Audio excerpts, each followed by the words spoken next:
Good evening and welcome to tonight's edition of The Probe. It was billed to be a meeting of delegates at which important amendments to the constitution of the NPP will be carried. But after hours of speeches and bars, the party decided to defer the proposed amendments to its National Council, and that's what happened at the end of the day. Well, 38 key proposals, amongst them a proposal to elect the party's flag bearer 2 clear years before the general election, and a proposal to significantly expand the party's electoral college by allowing all card-bearing members of the party vote. The race for who leads the party to the 2024 election was also in full swing, although subtle. When Vice President Mahmoud Bawumia, tipped as one of the leading candidates, spoke, it was more like a campaign platform in what some have claimed is giving him unfair advantage over other political candidates. Some have even said that this whole Congress may have been organized just for him. But is that the case? And how will the party juggle this fine line without creating deep cracks that could affect its chances in 2024? We have more on this with our expert panel as we delve deep into the just ended NPP Delegates Conference. Is a new patriotic party. They are hoping to be called the National Patriotic Party. So we'll talk about that conference and more live here on the JoyNews channel, also on Joy 99.7 FM. We're on myjoyonline.com, Love FM in Kumasi, and over a dozen affiliates across Ghana's 16 regions. In fact, over 30 of them. We're streaming live on Facebook, on YouTube. We're on DSTV channel 421, GoTV 144. I am Emefa Apau, and this is The Probe. Welcome. We're right back. Welcome back to tonight's edition of The Probe. It's our special coverage of the NPP Delegates Conference, and this is your election headquarters. We've been with you throughout the day when this conference started this morning at 8 all the way till now. And of course, this is your election headquarters, and it's a good time for you to send your contributions and your comments as well. We're on Facebook. You can leave them there on all our social media platforms. Tonight, my guest to take a look at the deferment of these proposals and a holistic look at the NPP's Delegates Conference that was held in Kumasi today in Kumasi. And I have joining me via phone. I was hoping I could get someone keep me company in the studio, but unfortunately they're all joining me via Zoom and via phone, even better. I have Alexander Afinomaki. He's the Deputy Majority Leader. He also chaired the NPP's Constitutional Committee, taking a look at all the proposals that were received. Thank you very much for your time. I know it's been hectic for you. I also have Sampai. He's the mayor of the Kumasi Metropolis. He hosted this whole conference. We'll talk more about its preparations and up until today. We also have Dr. Alidu. He's a senior political science lecturer at University of Ghana, joining me as well. And of course, my colleague Elton Brobbe. He's a senior political correspondent, also our presidential affairs correspondent, joining us on the line. He's been covering this together with Erastus Asare, Don Prince Apia, and Anaya Ojima for us in Kumasi. Give us all the details, all the perspective. Thank you very much, gentlemen, for joining us here on The Probe tonight. Good evening. I think I can hear. Thank you for having me on your program. It's a pleasure. Thank you very much, Mr. Afinomaki. We have Mr. Sampai. Good evening. Yes, good evening. Thank you very much. Dr. Alidu, we've been with you all day. Can you hear me? Yeah, I can hear you. Good evening. Wonderful to have you via Zoom. How about you, Elton? I can hear you fine. Good evening. Wonderful. Thank you very much, gentlemen. It's a good time to start with the chairman of the Constitutional Committee of the NPP, at least, for which reason most of us were hoping that what he found out would have been, either, accepted by conference today, but that did not happen. Mr. Afinomaki, let's first start with the work that you did. We know that at some point we were told 91 proposals, whittled down to 38. Let's talk about the work you did overall. How was it? How did it go, you would say? Well, first, I think considering the number of proposals we received, to me, it tells me one thing, that people love the party and are interested in the forward march of the party and would want things to be better. So it didn't come as a surprise when we received a lot of proposals. We worked on it. We set up a subcommittee to winnow all the proposals, and we received their report. And eventually, we considered each of them under the various articles and made some proposals to NEC. Mm-hmm. Well, we saw that we needed more time to do a thorough work, and even NEC and National Council needed to make some input, do more consultation and all that. Critically, we looked at the provision in the Constitution which talks about more or less a yearly review, and for that, a Constitution being a fundamental law, we don't need to be going at it every year. So perhaps we may have to look at a minimum of 4 years to have a review of the Constitution. We felt that if we just go to conference to move the motion, all the way through to the 91 motion, mm-hmm. we wouldn't be doing justice to the whole constitutional review job we're given. So the plan was to go to conference, move conference to accept, to mandate NEC and National Council to fine-tune all the issues raised, take decision, and get back to conference for ratification, which they happily and readily accepted. And you could see the enthusiasm, the spontaneous response we received on accepting the motion and the explanation there too.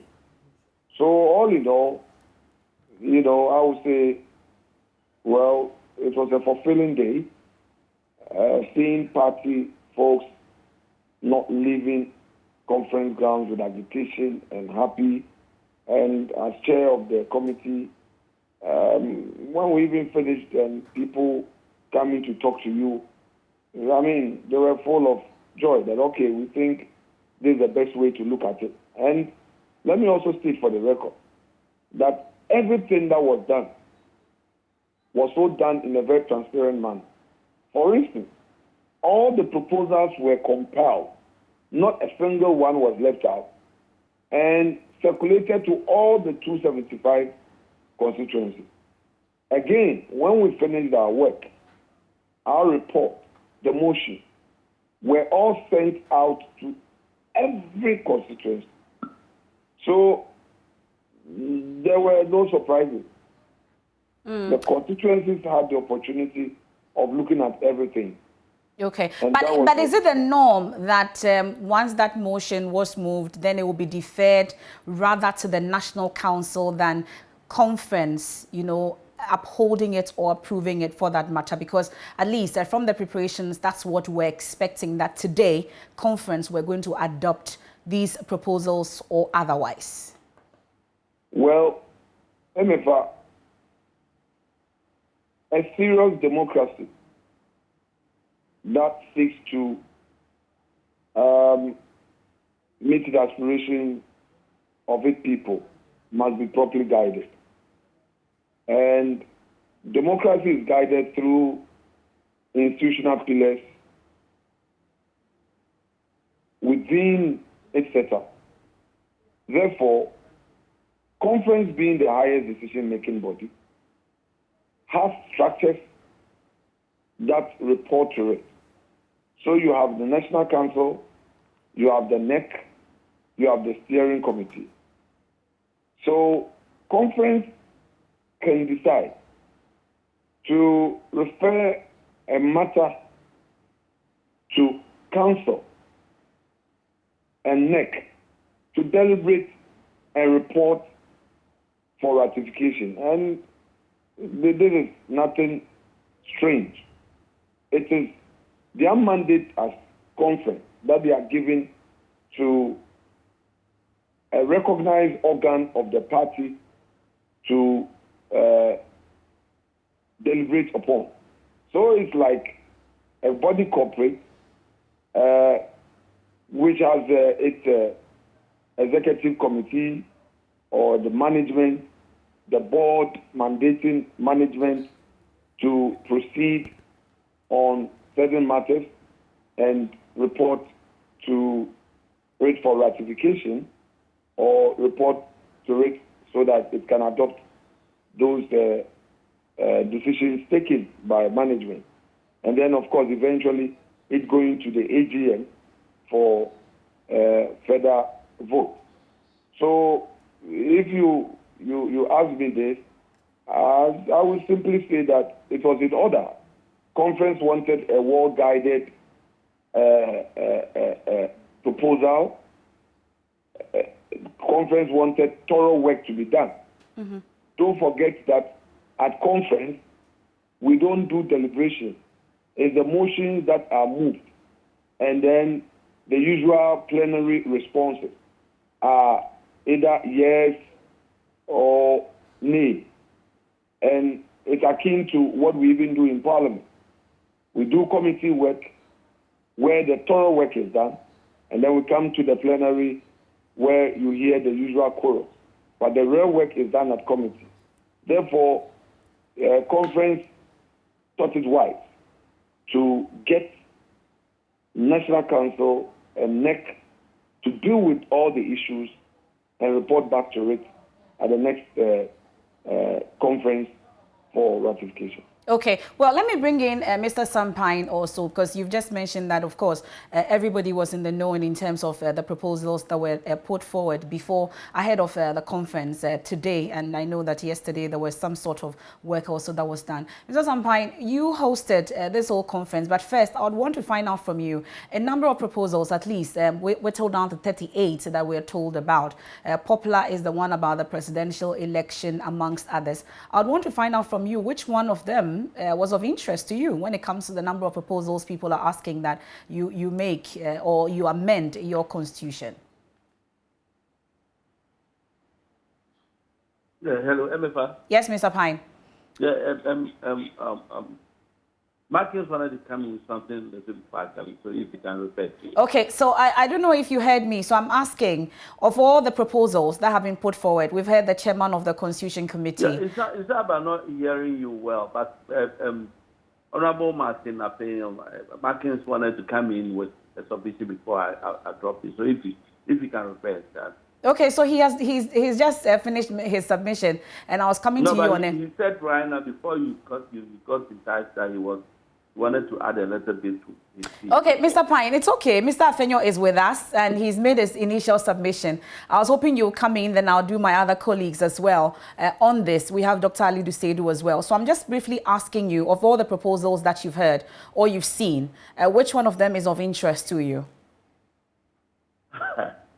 Yeah, definitely you talk about the proposals, lots of them. What of interest to me was that of looking at what the conditionalities and the position of the deputy regional secretaries as per our constitution and what pertains to the general secretaries as appointed. I believe that is very important. And also on the point of appointment in the research and elections and communication and all that, these are clauses or proposals that I believe we should all look at it and discuss well. Okay, well, but today, I know that this conference was more like in your bosom, more like organized by you amongst others. Many people were expecting that we would have been able to see the, adoption or otherwise of these proposals and amendments as put forward by the Constitution Committee. That did not happen. We've had some explanation from Mr. Afinomaki, but largely, how would you say organization of these conference went? Yeah, well, the conference went well. I look at it from when we started organization. Kudos to the planning committee and all those who got involved with the work. Yesterday, how we received the visitors, the accommodation, their feeding, transportation. We made sure buses that convey them to the venue were passed places that didn't bring about congestion or traffic within the catchment area of the conference, and the security and everything. I believe, yes. The environment, the place that we had it, a thumbs up to them for not to be using the inner perimeters of the stadium for obvious reasons, and the area places coupled with what we expected to do with the protocols of COVID, and therefore, I believe we had a very nice, successful, well-organized conference. Was it your expectation that there will be a deferment of these amendments? Well, it wasn't my expectation to, but looking at the situation, and that's explained by Honorable Afinomaki, I believe that was the best of things that so that people will study it well and all, because the time that we send it to the consensus and all that, we need to have enough demonstrations of that I believe, yes, the deferment is okay. The right thing, because it was deferred by conference. So if conference decided to defer until next to look at it and report, that's very much constitutional. Well, Dr. Alidu Sedu and Elton, I'll do you in the next half so that I can let Mr. Sampang and Mr. Afinomaki go, because they're joining us via phone and we know how busy they've been today. So I'll just finish up with them briefly, and then Elton and Dr. Alidu Sedu, I'll come to you so that we analyze and look at this whole conference. Well, Mr. Afinomaki, so then now that has been referred to the National Council, what then are the processes that these amendments, all the work that you've done, will go through? Can you walk us through it? Well, like I said earlier, there will be an opportunity for a thorough work to be done. The Constitution is when you say a thorough work will be done, is it the understanding that that was not done prior to now? No, that is not the understanding.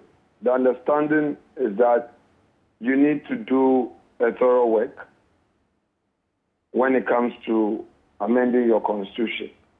Proposals started coming in somewhere around October. A committee was put in place November 12, and we had conference today. Looking at the magnitude of work to be done and all those consultations that would have to be done. Merely receiving a proposal would not be enough to forward to conference for adoption. No. You need to do a thorough work, and that is what it is. You had earlier indicated that the committee had adopted 38 out of the lot.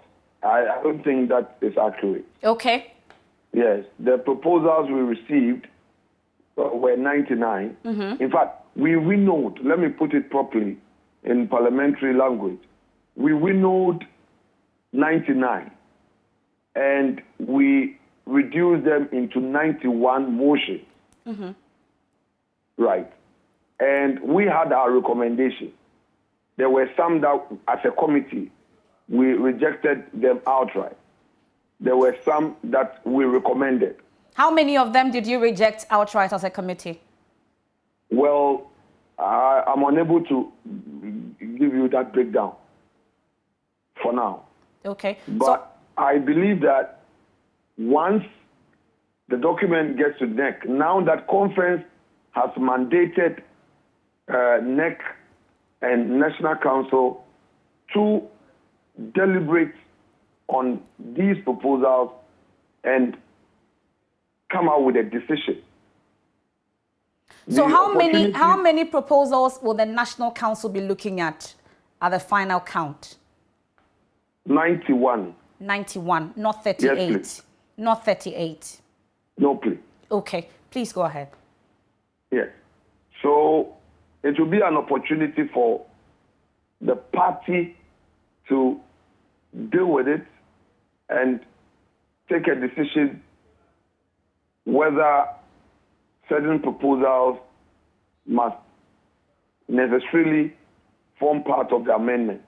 Now, for want of a better word, perhaps, I wouldn't want us to say conference deferred a decision.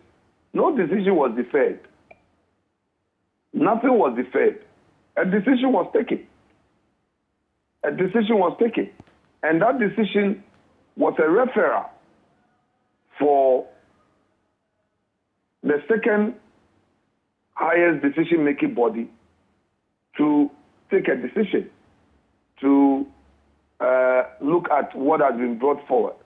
So I wouldn't want to go with that language. We deferred the decision on our proposal. So the language will rather be referred. So the language will rather be, or the word will rather be referred and not deferred.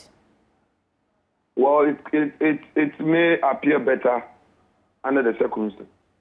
Okay. Well, there are those who are already saying that, then why organize such a conference only to refer the whole, amendment and proposal? It's part of the decision-making process, Emepa. Okay. We are a political party. Mm-hmm. We work with structures. And like I said earlier, you merely don't go and say, as many as are in favor, say aye, or say yeah. As many as are against, say nay. Before you reach that level, you will have to make sure that you have done a thorough work. Okay. And as a committee, we provided, we gave an explanation as to the way to go. We gave direction to conference. And at the end of that, a motion was moved, put to conference that, look, considering the following circumstances, what is your pleasure? And the pleasure of conference was, okay, these things that have been put together, which we have been given due notice, mm-hmm. should go back to the second highest decision-making body. And this is not the first time, by the way. We have precedents in this, where National Council takes decision and same goes to conference for ratification. The good thing is that this time, it is conference itself that is giving express mandate to National Council that do this on our behalf and come and report. Okay. Okay. So our going to Kumasi was necessary. I mean, we went to fraternize. I mean, the various constituencies had the opportunity to go through the proposals received from all over our overseas branches, various constituencies, various organs of the party. Council of Elders brought proposals. Former MPs brought proposals. Former municipal chief executive brought proposals. So will it then be wrong for anyone? So it will be wrong actually for anyone to say that the party just met for the pomp and pageantry for the party and then maybe to favor one presidential candidate over the other. I've heard people say that this was actually just to favor Vice President Dr. Bawumia. MFA. Those people, I'm sure, are not part of our party. And those people, I'm sure, did not pay attention to what happened in Kumasi. And don't also get it wrong.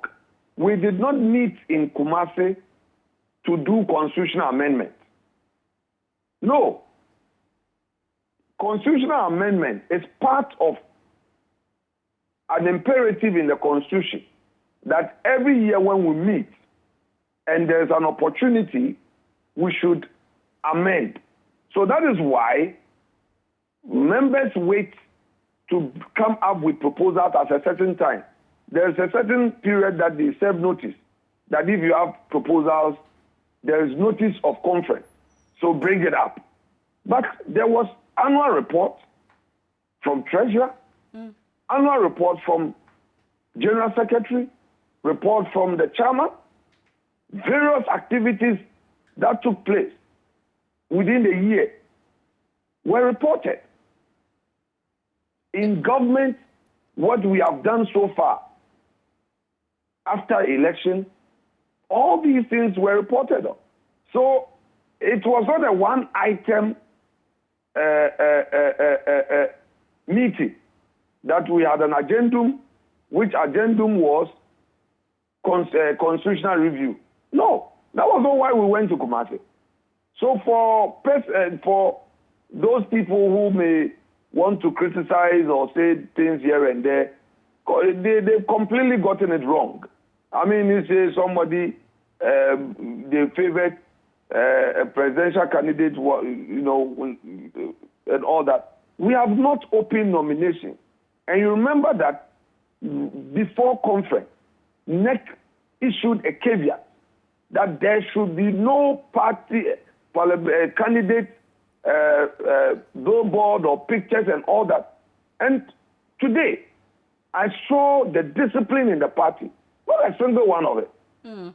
Well, you may not have seen paraphernalia, but at least we all saw what happened with when the vice president was about to speak. We all saw what happened. I'm sure you were there. We did not see the paraphernalia, but we saw the open support. Yes, sir.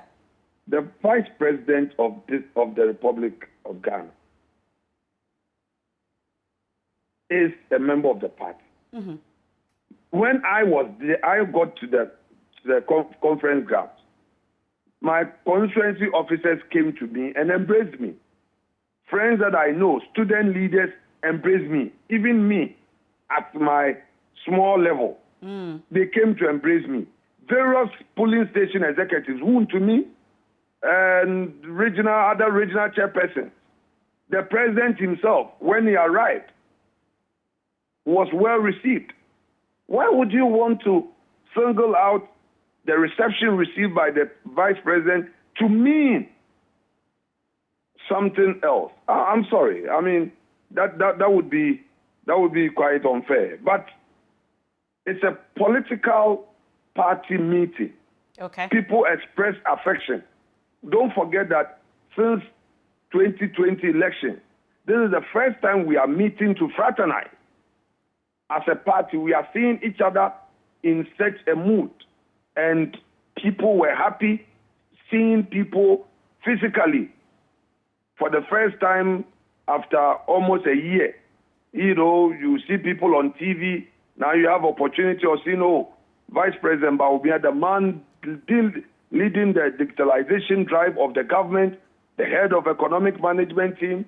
So if party folks, and in fact, the man is doing well for government. I mean, okay. By far, he's one such proactive vice president we have had in our Fourth Republic history.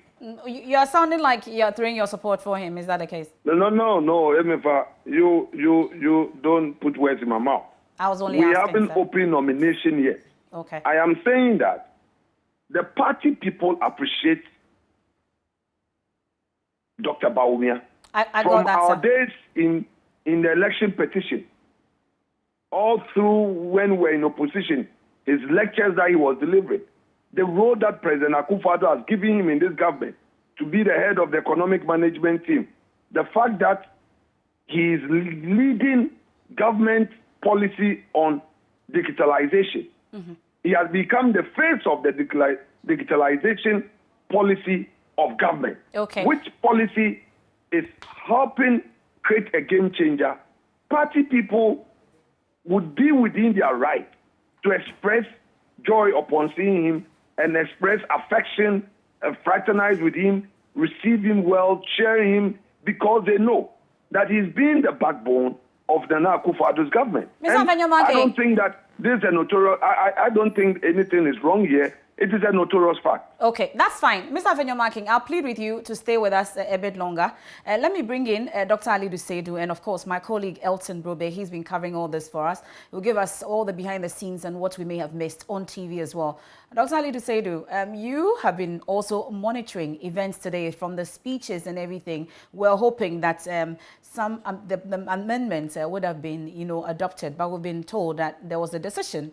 It was actually referred to the National Council, and that's a decision as well.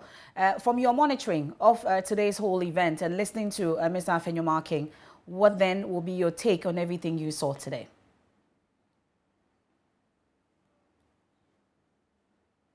Mefa, please, are you speaking to me? Yes, I am, Dr. Alidu. I was asking your entire take on today. Mm-hmm. Okay, thank you so much. I've listened to Honorable Afinomaki and his submission.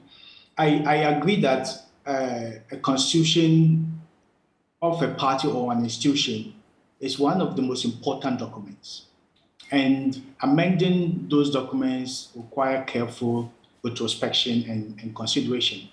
I also agree that the party had a lot of proposals. I listened to the General Secretary this afternoon, and he said they had almost 120. And the 120 were, how am I going to say it, reduced to, or reduced to 91 of them for consideration. So if you have 91 proposals within this short period of time to consider, it may be very difficult to do that.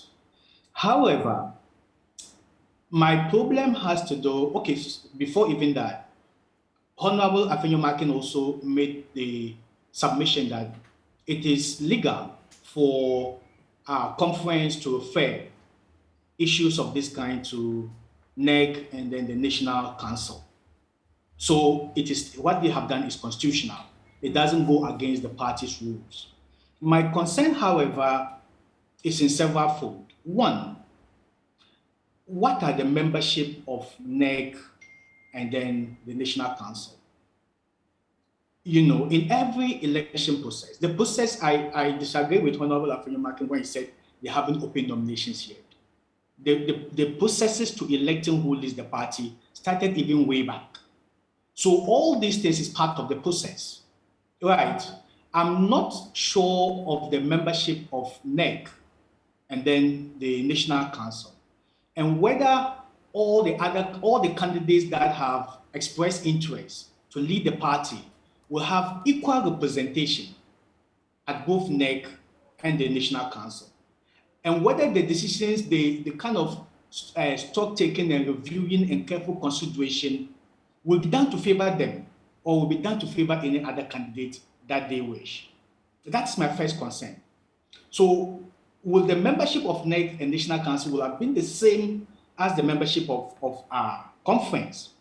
And will the decision that they will have taken today at conference will have been the same that NEC and National Council will consider? That is one. But two, representation. Even if we know the membership, how many of them will support maybe Alan's interests? How many of them will support maybe Joe Gatti's interests? How many of them will support maybe the vice president's interests? How many of them will support maybe Afi Yakoto's interests? It is very difficult to tell. And you know that in internal party competitions like this, a lot of people have already made up their mind. Most of the members who are going to vote, most of the leading party members who sit at NEC and National Council, already they might not show it openly, but deep down their heart, they know maybe who they want to consider. And some of these proposals, to some extent, will inure to the benefit of other candidates compared to some of the rest. So my first challenge has to do with the fact that the decisions that will be taken, the going through and consideration and careful thinking and reflection, whose interest will it favor? And will it have been the same if it was going to be considered at the conference ground today? That's my first concern. Second, I understand it's a law, 9-1. So were due diligence not taken before this conference was organized? And would the constitution of the party have permitted them to maybe postpone or reschedule or do otherwise to give the committee ample time to be able to go through all the proposals and select those that they think are good enough to be considered by conference before the conference is organized. But he tells you conference was not just for that purpose. They did other things. It was not just for constitution review.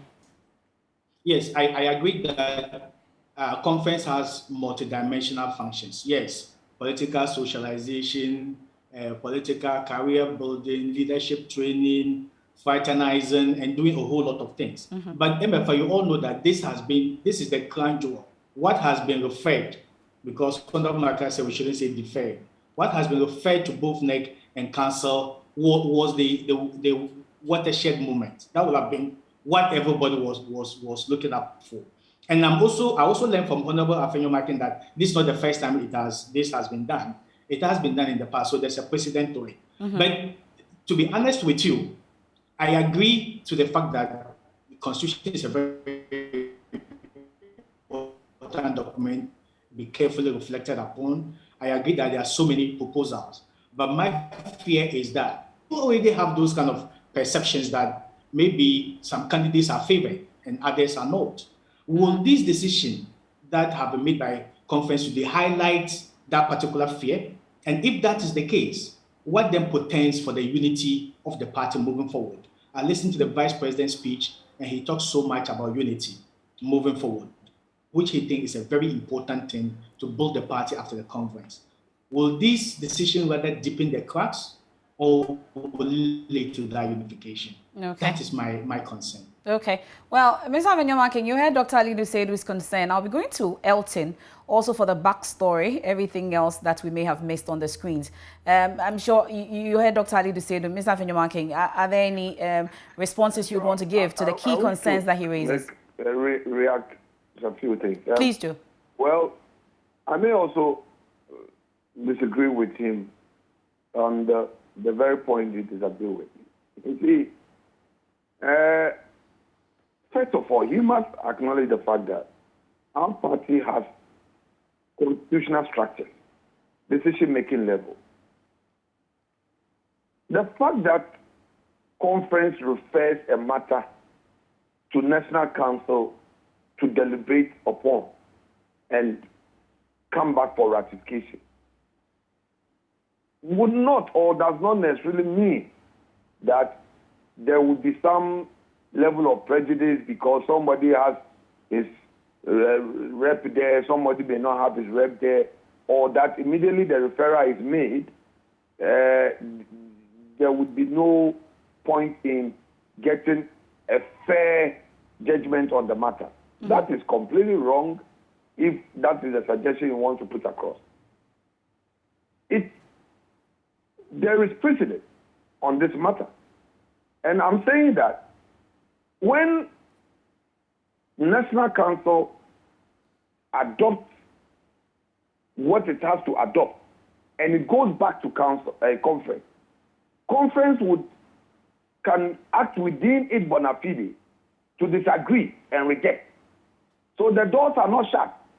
And bear in mind that in all of these processes, there will be transparency. There will be new notice.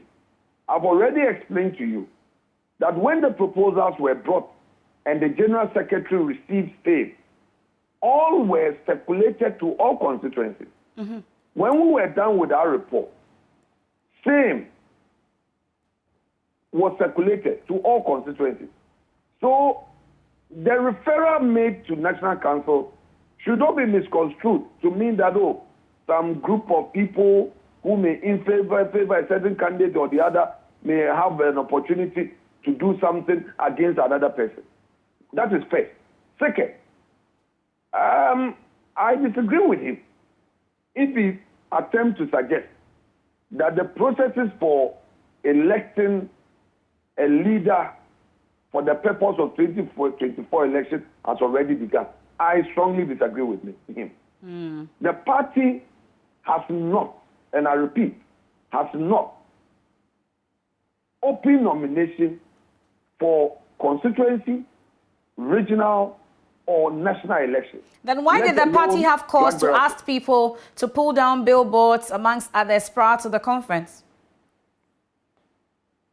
Don't forget that 6 months ago, the party held a NEC meeting and came out with certain guidelines, code of conduct for potential, for candidates when nominations are eventually open. The process of electing a leader at the constituency, regional or national level begins with a decision by the party at NEC and National Council. So until that begins, anybody expressing a desire anywhere may just be doing so. But the party has also said that these are the do's and don'ts. Don't, because we've not opened nominations. So that is why I'm saying that it would be wrong to create a certain impression that, oh, the process has already started. It has not started. Okay. It has not. Other than that, there will be chaos. Other than that, look, we cannot move a step in the party. That's why there are timelines. That is why if you look at the Constitution, it's talking about when we are in government, electing a flag bearer at least 11 months. 11 months to the general election. Some people are saying that, oh, we should do 24 months. Some people are saying 18 months. Talking to lawyers, they will say that, oh, if it is at least 11 months, it means that you can do it earlier. Say that you cannot go beyond the 11 months to election and, for instance, say that, oh, 10 months to elect general elections, you're going to elect a flag bearer. But so attempting to even amend on the lines of 18 months, 24 months will merely be superfluous, and you may not want to add to the superfluity of the matter in issue. So these are matters that would have to be well guided in accord with the rules and regulations and the procedural democratic steps that we take as a party, to arrive at a certain decision. I must admit again that it's really not an easy task. When you are in government and a leader is completing his term and there's going to be a succession, there's going to be a replacement, obviously, as the council say, so, I mean, people have their own interests that I'm a party man, I'm above 40 years, I've served the party, I want to contest, that's it.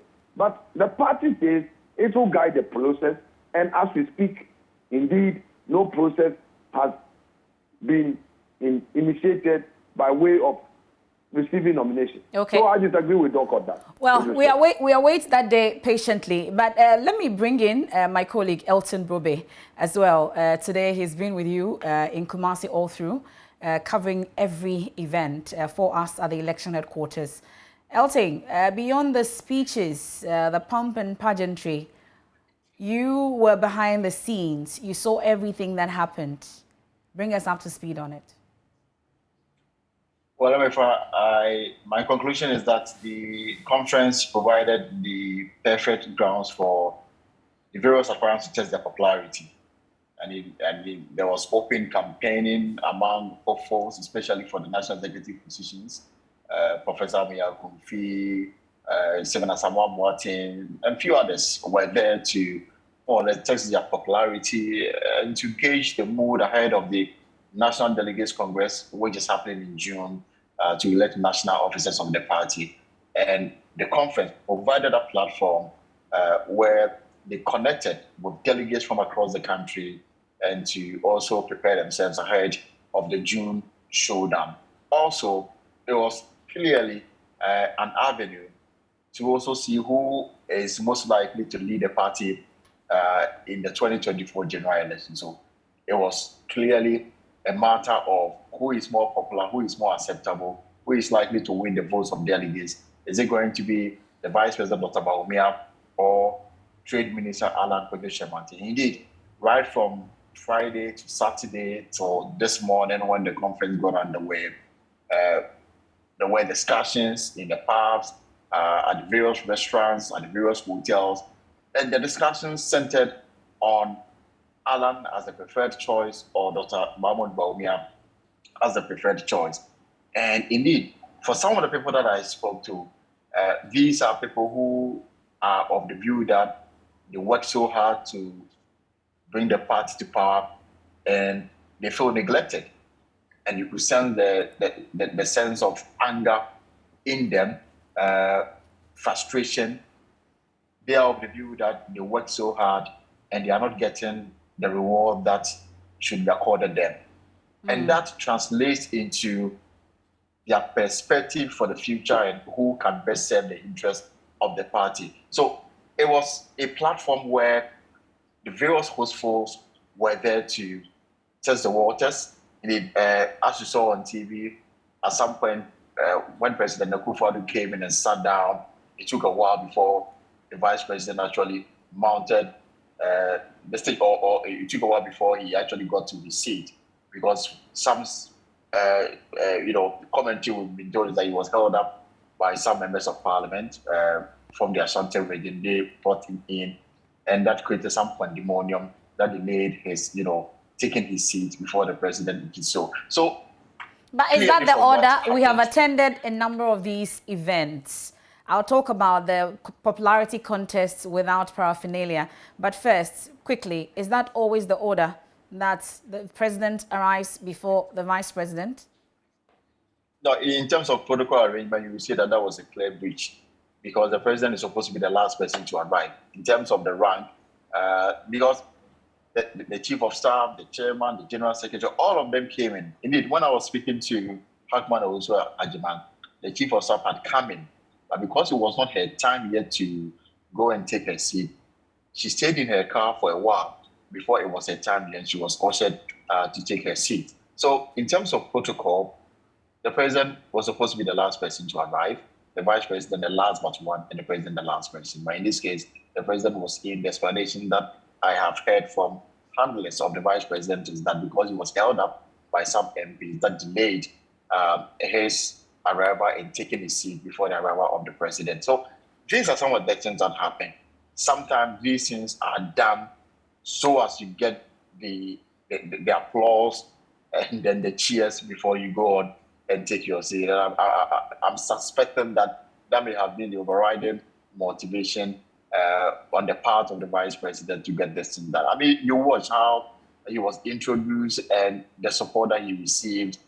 It took some time. It took some convincing before the supporters would leave the stage for him to address the crowd. So, they were there to amend the party's constitution. It didn't happen unless an Afinomaki, the deputy majority. What was that the understanding you were giving, at least with the briefings that we got prior to this particular conference? Was it the understanding that this will also be part of it? Was it going to be a referral they were going to approve? What exactly was the briefing that we got? I mean, if you want to look at it carefully, the National Treasurer's report, the General Secretary's report, the chairman, the vice president, the president, these are customary, practice that usually happen at every congress or conference. But in this case, the main subject, or perhaps the reason why they converged at the Heroes Park Memorial Stadium, was to look at the party's constitution and then, if possible, undertake reforms to fine-tune it. That's how come people were asked to submit proposals for consideration of the committee. And that's how come the committee sat for weeks and came to the conclusion that 93 of those proposals were fit for purpose. And for that reason, conference, which is the highest decision-making body of the party, to converge at one venue to take a decision on the party's constitution, make amendments when necessary, and, you have heard the argument. Some of the view that we should have an early Congress. Some are saying that why is persons who are occupying national positions are also serving in the government. Some are saying that why don't we expand the electoral college so that we have more people partaking in internal Congress. So if these were not important, why then would you transport people from across the country just to come and listen to speeches? I don't think that was the understanding of members of the party. They had come there. Indeed, the proposed amendment had been beautifully prepared in a brochure, given to all of them to study and make their contribution when it was time for them to either reject or accept the proposed amendment. So, for me, the speeches is customary. The reason for the conference was to look at the constitution and look at ways to make it better. Okay. But they failed to achieve that. I'll go to Mr. Afinomaki to finally wrap this all up nicely. But you were talking about a popularity contest earlier, Elton. We know that there was a directive for all paraphernalia, billboards and everything else to be pulled down. We've been monitoring that in Kumasi. So how was this popularity contest done without these paraphernalia? Well, for the hopefuls, they found the venue, perfect place to canvass for support ahead of either the regional, the national, or the Delegates Congress somewhere, either in 2022 or 2023, to elect a flag bearer. Their handlers were seen all over, convincing the delegates to look at this person or that person when it comes to voting. But I can tell you for sure that it was clearly an avenue to look at who is more capable, who is more popular, who is more of the choice of the people to be the MPP in the 2024. And on the grounds, the discussions were divided between Alan Chemanten and the Vice President, Dr. Mahmoud Bawumia. Well, but I'm sure you've been interacting with the various camps as well after what we saw in terms of the huge support and, for Dr. Mahmoud Bawumia, amongst others. How did some of them take this? Did they say anything about it? How did their camps react to it? Well, so for some of them, for somebody like Jogati, I think as well, he came in the company of some other people. And because the party had been declared and we're not going to tolerate any form of open campaigning on at the venue, they were discreet in the way they went about some of these things. But from the discussion that I heard from the pub, from the restaurant, from the hotels, all the way to the Bavaria Sports Stadium, it was clearly an issue of who is more popular and who is more capable. Okay. Elton, great reporting there. We're hoping to see you soon in Accra. Thank you very much. That's our presidential affairs correspondent, also a senior political correspondent here at JoyNews. We'll be wrapping this up. Mr. Afinomaki, I'll come to you shortly, then we can wrap up because I'm hoping to ask you about this week in Parliament as well. But Dr. Alidu Seidu, in wrapping up though, you've heard my colleague Elton Brobbe and also the reaction that Mr. Afinomaki gave you. Going into it, we know that this is the process that this whole amendment proposals or motions or whatever it is, this is what is going to go through. It disagrees with some of the issues that you raise. And also, you've heard Elton, it appears that without paraphernalia or no paraphernalia, there was some form of subtle campaigning ongoing there. How then, going forward, should we be handling all this, you'd say? Yeah, thank you, MFA. I want to disagree with Honorable Afinomaki when he said they still haven't opened up nominations yet. And all what is happening is not part of the process to elect the flag. I think all what happened today, the conference was part of the processes to conduct all the elections that the party is going to have. There were issues about whether Congress should come early or not. There were issues about expanding the electoral college. There were issues about banning some people from not campaigning, contesting maybe MMDCs and all those. So most of the proposals that were tabled had something to do with the have an impact on the election of either constituency level executives or regional level executives or national level executives or even the flag bearer. And every election process has 3 stages: the pre, during, and then the post. And opening up nominations and the voting is just one of the processes in the pre-election campaign. If you are going to contest, you just don't wait till the open nominations and then you pick 4 and 5 before you start lobbying and setting the grounds. People are setting grounds. And most of the proposals that they had, which they had deferred or referred to NEC and National Council, will have an impact on all these elections. Okay. So I still think that I still believe that the way this has been referred may not inure to the benefit of some of the candidates than if it were going to be considered on the grounds today. And the NPP has to be very careful in deepening divisions within the party. If some of the candidates believe that the way this process is being conducted is not going to inure to their benefit and is rather designed to favor some few candidates, it will not be very good for the party. Okay. I'm told I didn't lose, or I have Mr. Sampine joining us back on the phone. Apologies, I thought I'd lost him earlier. But in wrapping up, Mr. Sampine, so I was asking earlier, we've heard some say already, this will be a topical issue the whole week, but some have already said that this whole conference today was to favor one presidential candidate over the others, even though nominations have officially not been opened. Briefly, I'm sure you want to react to these critics. This as said by Honorable Afinomaki, this wasn't a place for competition. We've not opened nominations yet. Yeah, people may have intentions, but you cannot use that perceptions and presumptions to be basis for making conclusions. And therefore, it wasn't grounds for telling us this man was on there or this man was there for popularity's sake. What we went there to do, which I want to put in perspective, is that yes, conference has a format that the national chairman gives a speech, the general secretary, the treasurer, and all that. The president, the vice president are all supposed to give speeches. Even what is there as amendment or whatever that people feel and the classification they give to, it's not any special thing. It is always part of the agenda of conference, and therefore it's not anything special. So if the party decides or conference decides that we're giving mandate to a board to do that for us, that is clearly the decision of conference, and therefore how time really flies. I'm grateful for your time. Mr. Afinomaki, in 30 seconds, what are we to expect this week in Parliament? Well, we are going to finish off what we left. We couldn't do on Friday. Okay. We are going to proceed on that.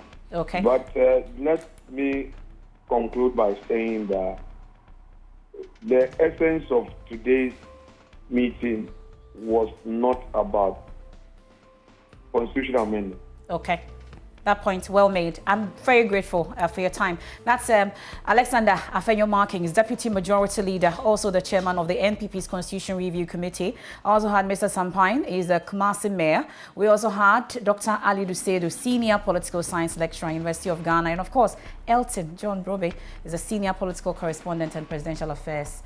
On behalf of the entire team, many thanks for your company. This is your election headquarters. A Walk with Jesus is up next for our radio audience. I am Emefa Apau. Thanks for your company.